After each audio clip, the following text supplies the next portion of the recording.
종목입니다. 미래생명자원 4,890원 로지텍님이 들고 계시고요. 20% 갖고 계십니다. 우선은 미래생명자원은 많은 분들이 좀 아직은 생소한 기업이 아닐까 생각이 되는데요. 이 종목은 지난해 연말 12월 달에 스펙 종목이 합병이 되면서 새로 상장된 기업입니다.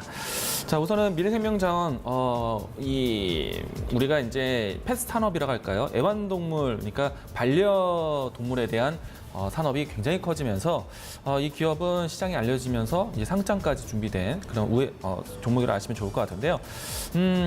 물론 이제 이 반려동물 산업이라는 것이 굉장히 커졌습니다. 그래서 관련 기업이 직접적인 관련 기업이 상장되는 이 날이 오기도 했었는데요. 우선은 이 반려동물에 대한 사료라든지 그리고 또 여기서 더 나아가서 건강보존식품까지 하면서 시장에 대한 마케팅을 좀 적극적으로 하고 있는 기업이다라고 생각되고 있는데요. 하지만 이 상장되고 난 다음에 꾸준히 올라왔지만 여전히 아직까지는 시장에 대한 평가가 더 필요하다라는 생각이 들고 있습니다.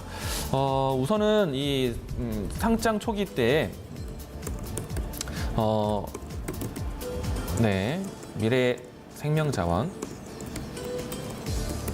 상장 초기 때 시장에 대한 기대감으로 해서 이 반려동물 산업이라는 것이 상당히 움직임이 상당히 좋았는데요.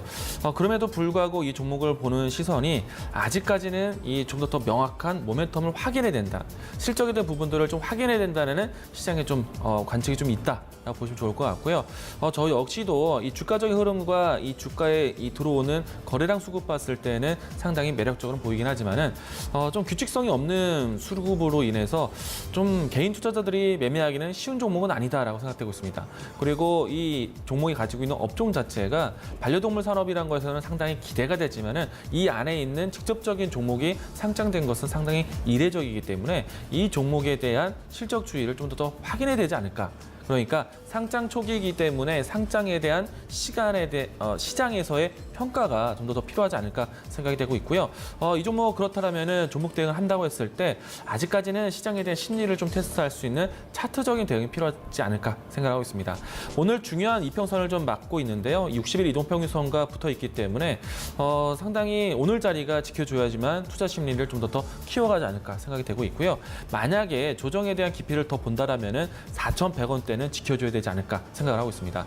따라서 4,100원대가 이탈한다라면은 과감하게 좀 비중을 줄이는 전략이 좀 필요할 것 같고요. 만약에 올라선다라면은 그 다음 이 매물대를 형성하고 있는 5,200원대까지 1차적 목표가 챙겨보자라는 의견 드리도록 하겠습니다.